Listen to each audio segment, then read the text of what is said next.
ಇನ್ನೊಂದು ಕಡೆಗೆ ಮಾಜಿ ಸಂಸದರಾದಂಥ ಪ್ರಜ್ವಲ್ ರೇವಣ್ಣ ಇವರ ಜಾಮೀನು ಅರ್ಜಿ ಮತ್ತೆ ವಜಾ ಆಗಿದೆ. ಪ್ರಜ್ವಲ್ ರೇವಣ್ಣ ವಿರುದ್ಧ ಅತ್ಯಾಚಾರ ಪ್ರಕರಣ ಏನಿದೆ, ಈ ಪ್ರಕರಣದಲ್ಲಿ ಈಗ ನಿರೀಕ್ಷಣಾ ಜಾಮೀನು ಅರ್ಜಿ ವಜಾ ಆಗಿರೋದು.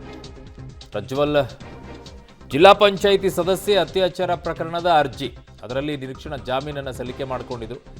ಆದರೆ ಅರ್ಜಿಯನ್ನು ಈಗ ವಜಾ ಮಾಡಿದೆ ಕೋರ್ಟ್. ಜಿಲ್ಲಾ ಪಂಚಾಯಿತಿ ಸದಸ್ಯ ಅತ್ಯಾಚಾರ ಕೇಸ್ನಲ್ಲಿ ಬಂಧನವನ್ನ ಮಾಡಿರಲಿಲ್ಲ, ನಿರೀಕ್ಷಣಾ ಜಾಮೀನನ್ನು ಕೇಳಿದರು. ಬಂಧನ ಮಾಡದೆ ಚಾರ್ಜ್ ಶೀಟ್ ಸಲ್ಲಿಸಿತ್ತು ಎಸ್ಐಟಿ. ಆ ನಿಟ್ಟಿನಲ್ಲಿ ಈಗ ಅರ್ಜಿ ವಿಚಾರಣೆ ನಡೆಸಿದಂಥ ಹೈಕೋರ್ಟ್ ಏಕಸದಸ್ಯ ಪೀಠ ಈಗ ನಿರೀಕ್ಷಣಾ ಜಾಮೀನು ಅರ್ಜಿಯನ್ನು ವಜಾಗೊಳಿಸಿದೆ.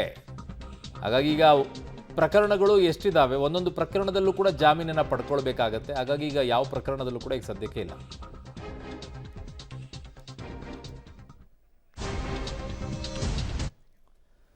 ಬೆಂಗಳೂರಿನಲ್ಲಿ ಹನಿ ಟ್ರ್ಯಾಪ್ ಗ್ಯಾಂಗ್ ಒಂದು ಈಗ ಬಲೆಗೆ ಬಿದ್ದಿದೆ. ಏನ್ ಮಾಡ್ತಾ ಇದ್ರಿ ಇವರು? ಯಾರನ್ನ ಬಲೆಗೆ ಬೀಳಿಸ್ಕೊಳಕ್ ನೋಡಿದ್ರು? ಖಾಸಗಿ ವಿಡಿಯೋವನ್ನ ಇಟ್ಕೊಂಡು ಬ್ಲ್ಯಾಕ್ ಮೇಲ್ ಮಾಡ್ತಾ ಇದ್ರು. 3 ಹನಿ ಟ್ರ್ಯಾಪ್ ಖದೀಮರು ಅರೆಸ್ಟ್ ಆಗಿದ್ದಾರೆ. ಹನಿ ಟ್ರ್ಯಾಪ್ ಮಾಡಿ 2.5 ಕೋಟಿ ದುಡ್ಡನ್ನ ಪೀಕಿತ್ತಂತೆ ಈ ಗ್ಯಾಂಗ್.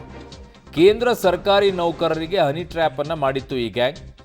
ಫೈನಲಿ ಈಗ ಅವರನ್ನ ಪೊಲೀಸರು ಹಿಡಿಯುವಲ್ಲಿ ಯಶಸ್ವಿಯಾಗಿದ್ದಾರೆ. 2.5 ಕೋಟಿ ದುಡ್ಡನ್ನ ಪೀಕಿದ್ರಂತೆ. ಕೇಂದ್ರ ಸರ್ಕಾರಿ ನೌಕರಿಗೆ ಹನಿ ಟ್ರ್ಯಾಪ್ ಅನ್ನ ಮಾಡಿತ್ತು ಗ್ಯಾಂಗು. ಪೊಲೀಸರು ಅವ್ರನ್ನ ಹಿಡಿದಿದ್ದಾರೆ. ಈಗ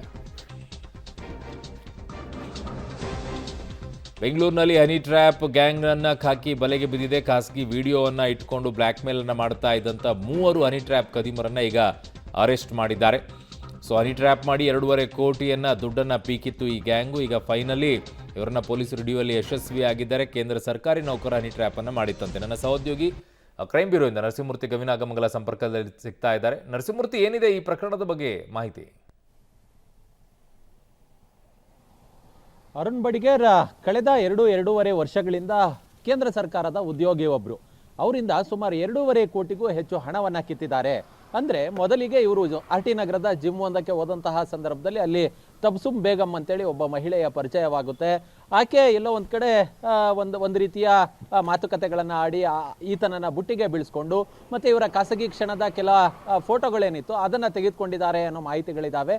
ಆ ಫೋಟೋಗಳನ್ನು ತೆಗೆದುಕೊಂಡು ಇಟ್ಕೊಂಡು ಆಗಾಗ್ಗೆ ಆ ಫೋಟೋವನ್ನು ಸೋಷಿಯಲ್ ಮೀಡಿಯಾಗೆ ಕೊಡ್ತೀವಿ ಮತ್ತು ಪೊಲೀಸರಿಗೆ ಕೊಡ್ತೀವಿ, ನಾವು ವಕೀಲರು, ಈ ರೀತಿಯಾಗಿ ಹೆದರಿಸಿದ್ದಾರೆ. ಈಕೆಯ ಜೊತೆ ಅಜೀಮ್ ಅಂತೇಳಿ ಒಬ್ಬಾತ, ಮತ್ತೊಬ್ಬಾತ ಆನಂದ್ ಮತ್ತು ಅಭಿಷೇಕ್ ಅಂತೇಳಿ ಈ 3 ಒಟ್ಟಿಗೆ 4ರನ್ನ ಇದೀಗ CCB ಪೊಲೀಸರು ಅರೆಸ್ಟ್ ಮಾಡಿದ್ದಾರೆ.